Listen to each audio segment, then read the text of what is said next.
اللہ نے ہمیں ایک نماز عطا فرما دی جس کو ہم آج صلاۃ التراویح کہتے ہیں۔ میرے نبی کے زمانے میں اسے قیام اللیل کہا جاتا تھا، اس لیے حضرت عائشہ رضی اللہ تعالیٰ عنہ کی روایت ہے نا، جس سے 8 رکعت والے حضرات استدلال کرتے ہیں کہ رمضان اور غیر رمضان میں اس کو امام بخاری نے قیام اللیل کا ہی عنوان دیا ہے، آپ نے 11 رکعت سے زیادہ نماز نہیں پڑھی۔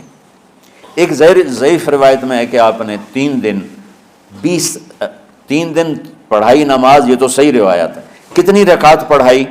تو ایک ضعیف روایت میں ہے کہ 20 رکعت پڑھائی۔ اچھا، ضعیف روایت سے عبادت ثابت نہیں ہو سکتی حکم شرعی۔ تو جب حضرت عمر رضی اللہ تعالیٰ عنہ نے سب کو، اب میرے نبی کے دور میں 3 دن کے بعد آپ تو آئے نہیں کہ کہیں فرض نہ ہو جائے، تو صحابہ اپنے طور پر قرآن سنتے تھے ٹولیوں میں۔ صدیقی دور میں 2 سال وہ فتنوں میں گزرا، تو اس میں بھی اسی طرح چلا کہ ٹولیوں میں ہوتے تھے۔ حضرت عمر رضی اللہ عنہ کے زمانے میں حکومت مضبوط ہو گئی، طاقتور ہو گئے، تو ابتدائی سالوں میں نہیں، چند سالوں کے بعد اب مسجد میں تشریف لائے تو لوگ اس طرح کوئی 4 ادھر 4 ادھر 5 ادھر 10 ادھر 20 ادھر، تو کہنے لگے ان کو ایک امام پہ جمع کر دیا جائے تو کتنا اچھا ہوگا۔ تو آپ نے سب کو اکٹھا کیا اور ابی بن کعب رضی اللہ تعالیٰ عنہ کو امام بنایا اور سب کو ایک نماز پہ جمع کر کے 20 رکعت کا حکم عطا فرمایا۔ تو حضرت عمر کا یہ عمل اس حدیث کو مضبوط کر دیتا ہے کہ چونکہ میرے نبی نے کہا علیکم بسنتی و سنت الخلفاء الراشدین من بعدی، کہ میری اور میرے خلفاء راشدین کی سنت پر مضبوطی سے عمل کرنا۔ تو حضرت عمر کا جو 20 رکعت طے کرنا ہے، اگر ان کا اپنا اجتہاد ہے تو بھی ہمارے لیے عمل کے لیے کافی ہے، اور اگر ان کو یہ یاد ہے کہ میرے نبی نے 20 پڑھی تھیں تو اور زیادہ اچھی بات ہے۔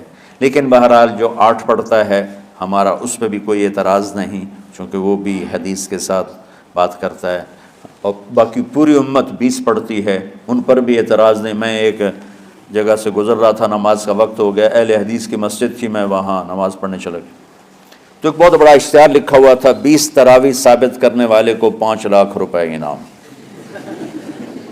کہ 20 تراویح، سینکڑوں سال سے امت کا عمل 20 تراویح آ رہا ہے۔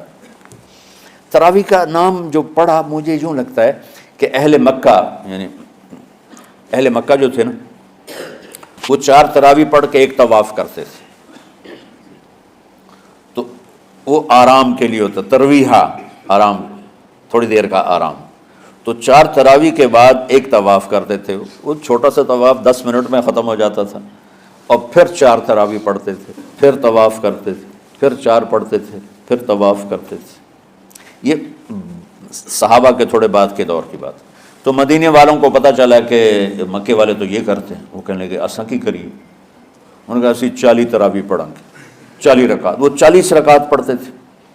تو نوافل میں کوئی سختی نہیں کہ بھائی 8 سے زیادہ نہیں پڑھنی، بدعت ہو جائے گی، اور 20 پڑھنا بدعت ہے، یہ سب جہالت کی بات ہے۔ اور یہ 8 پڑھ رہے ہیں یہ غلط ہے، یہ بھی حماقت کی بات ہے۔ جو صحیح حدیث سے دلیل پکڑ کے کوئی عمل کرتا ہو تو بھائیو اس سے بحث نہ کیا کرو، مناظرہ نہ کیا کرو، یہ بہت نادانی والی بات۔ اور امت کا خلق، لاکھوں کروڑوں انسانوں کا ایک عمل پہ جمع ہونا، یہ بذات خود اس کی طاقت کی ایک دلیل۔ اور حرمین جب سے میرے رب نے حضرت عمر نے 20 رکعت شروع کی، آج تک وہاں بھی ساری مساجد میں 8 رکعت تراویح ہوتی ہے، لیکن حرمین کی مسجد میں 20 رکعت، ادھر بھی ادھر بھی۔ اور یہ جو وہ وہاں ختم قرآن پہ دعا نہیں مانگی جاتی، یہ کس کا عمل ہے؟ حضرت عثمان کا۔ حضرت عثمان نے اپنے دور خلافت میں تراویح پڑھانے والے سے کہا جب قرآن ختم کرو تو دعا کرنا۔ وہ کہنے لگے جی کیا دعا کروں؟ کہ جو تیرے دل میں آیا کرنا۔ تو ختم قرآن کی رات تراویح کی آخری رکعت میں من الجنت والناس کے بعد دعا کے لیے ہاتھ اٹھانا، یہ حضرت عثمان رضی اللہ تعالیٰ عنہ نے اس کو زندہ فرمایا۔ اور امام دعا کرتا تھا 1 منٹ 10 منٹ 20 منٹ جتنے بھی، اور پیچھے لوگ آمین کہتے تھے۔ وطر کی جماعت نہیں ہوتی تھی، وطر کو باجماعت حضرت علی رضی اللہ تعالیٰ عنہ نے شروع کی۔ کہ وطر کو بھی باجماعت پڑھا جائے، تو یہ ان کی سنت ہے کہ وطر کو باجماعت پڑھا گیا۔ تو اب یہ لہٰذا یہ سارے سنت جو کام ان خلفۂ راشدین سے ہوا وہ بھی سنت ہے۔ تو اللہ نے ہمیں ایک عبادت دے دی کہ میرا قرآن پڑھو اور سنو۔ پہلی امتوں کو تراویح کیوں نہیں تھی یا قیام اللیل کیوں نہیں تھا؟ کہ ان کو اپنی کتاب یاد ہی نہیں ہوتی تھی، وہ اپنی کتاب کے حافظ نہیں ہوتے تھے، وہ اپنی کتاب یاد ہی نہیں کر سکتے تھے، صرف نبی کو یاد ہوتی تھی۔ اللہ نے ہمارے لیے کتنا آسان کر دیا کہ 7 سال کے یہ چھوٹے چھوٹے بچے قرآن یاد کر رہے ہیں، 70 سال کا بوڑھا قرآن یاد کر رہا ہے۔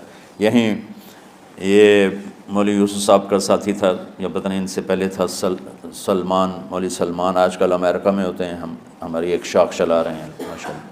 وہ شروع میں یہاں تھے تو یہاں تراویح پڑھانے کے لیے ہمارے پاس حافظ کوئی نہیں تھا، وہ حافظ نہیں تھے، وہ صبح بیٹھ کے شام تک ایک سپارہ یاد کرتے اور رات عشاء کی نماز میں سنا دیتے۔ 30 دن میں قرآن یاد کر کے سنا دی۔ مطلب یہ سنی سنائی بات نہیں، ہمارے اسی حسنین، اسی ممبر اور محراب کی بات کہ یہیں اسی مسجد میں انہوں نے صبح سے مغرب تک یاد کرتے تھے اور پھر عشاء میں کھڑے ہو کے سنا دیتے تھے۔ پیچھے ہوتے تھے لقمہ کوئی دینے والا شاید، لیکن بہت خوبصورت پڑھ کے ایک دن میں یاد کر کے سنا دیا۔ اور ایک مجھے نام بھول گیا کہ 3 دن میں قرآن یاد کیا، 10 سپارے ایک دن میں یاد کیے، 10 دوسرے دن میں یاد کیے، 10 تیسرے دن میں یاد کیے۔ وَلَقَدْ يَسَّرْنَا الْقُرْآنَ لِلذِّكْرِ فَهَلْ مِن مُدَّكِرٍ۔ تو اللہ تعالیٰ نے اس کو نصیحت کے لیے بھی آسان کیا ہے اور یاد کرنے کے لیے بھی آسان کیا ہے۔ کوئی کتاب پہلے یاد نہیں ہوتی تھی کسی کو، ماشاءاللہ تمہیں کتنے حفاظ بیٹھے ہیں اللہ کے فضل سے۔ تو اللہ نے ہمیں رات کی نماز عطا فرمائی، اور چونکہ یہ ایک مشقت ہے تو میرے نبی نے کہا یہ رات کی نماز کے ہر سجدے پر 1500 نیکی لکھی جاتی، 1500 نیکی لکھی جاتی۔ اور اللہ تعالیٰ ہر سجدے پر جنت میں ایک محل بناتا ہے جس کے 60,000 سونے چاندی کے دروازے ہوتے ہیں، اور ایک درخت اس کے لیے لگاتا ہے جس کے نیچے 100 سال گھوڑا دوڑ سکتا ہے۔ تو رمضان کا اہتمام آپ رجب سے شروع فرما دیتے تھے۔ میرے نبی نے 9 رمضان دیکھے، 9 رمضان اپنی زندگی میں، 9 رمضان۔ 10ویں رمضان سے پہلے آپ اللہ کے پاس تشریف لے گئے۔ آپ کی زندگی میں روزے فرض ہونے سے آپ کی وفات تک 9 رمضان گزرے، اور میں قربان جاؤں اپنے نبی پر، اپنی امت پہ کیسی شفقت تھی۔ آپ سحری کھاتے تھے بالکل آخری وقت، ادھر بلال اذان دے رہا ہے اور ادھر آپ آخری لقمہ کھا رہے ہیں، اور ادھر سورج نیچے ہوا اور آپ کھجور منہ میں۔ ایک آدمی اوپر کھڑا ہوتا تھا مدینے میں تو وہ چھت پہ، گھر کی چھت پہ کھڑا ہوتا تھا، سفر میں ہے تو وہ کسی پہاڑی پہ کھڑا ہوتا تھا۔ جو ہی سورج کا کنارہ نیچے جاتا اب فوراً وہ کہتا یا رسول اللہ قد غربت، تو آپ کھجور منہ میں ڈال لیتے تھے، یا پانی، کبھی پانی سے افطار فرماتے تھے، کبھی کھجور سے افطار فرماتے تھے کہ میری امت پہ بھوک کا وقت کم سے کم آئے۔ آج کل جو یہ ہمارے افطاری کے اوقات ہیں نا، یہ سورج ڈوبنے کے بھی 2-2.5 منٹ بعد کے ہیں کہ احتیاطاً، ٹھیک ہے چلو احتیاط کر لو کوئی مسئلہ نہیں، لیکن اصل ہے ادھر چونکہ اب سورج ہمیں نظر ہی نہیں آتا ہے، اس طرح ہم گھرے ہوئے ہیں شہروں میں، دیہاتوں میں بھی اب اس طرح کا ماحول ہے کہ وہ نظر نہیں آتا ہے، تو بہتر کہ ادھر سورج غائب ہو ادھر لقمہ منہ میں جائے۔ لیکن یہ تب ہے جب آپ نظر آ رہا ہو۔ اب جب آپ یہاں بیٹھے ہو حسنین میں تو یہاں تو کوئی سورج نظر نہیں آئے گا، یہاں تو منار ہی نظر آئے گا، تو لہٰذا احتیاط ٹھیک۔ ہمارے اہل حدیث بھائی وہ 2 منٹ پہلے ہم سے افطار کرتے ہیں، تو بڑی اچھی بات ہے کہ سورج کے غروب ہونے کا جو اصل وقت ہے اس کے ساتھ ہی افطار کرنا۔ اور سحری میں ایک واقعہ سناتا ہوں، آپ سحری کھا رہے تھے، بکرے کی سری پکی ہوئی تھی، تو مولا علی رضی اللہ تعالیٰ عنہ اور عرباض بن ساریہ رضی اللہ تعالیٰ عنہ آپ کے ساتھ کھانا کھا رہے تھے، تو حضرت بلال ہے، یا رسول اللہ وقت ختم ہو گیا ہے، میں اذان دینے جا رہا ہوں، آپ برائے مہربانی کھانا پینا بند کریں، اور یہ کہہ کر چلے گئے۔ چھت، ایک انصاری عورت تھی، اس کے گھر کی چھت پہ چڑھ کے اذان دیتے تھے، چڑھنے لگے تو پھر واپس آئے کہ دیکھوں اللہ کے نبی نے کھانا چھوڑ دیا یا نہیں.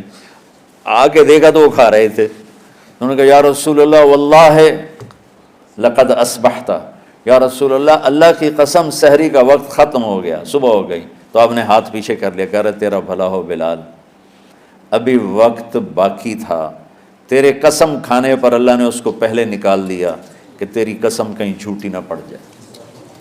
تو حضرت علی نے فرمایا کہ اگر بلال قسم نہ کھاتے تو جب تک میرے نبی کھاتے رہتے صبح صادق نہیں ہونی تھی.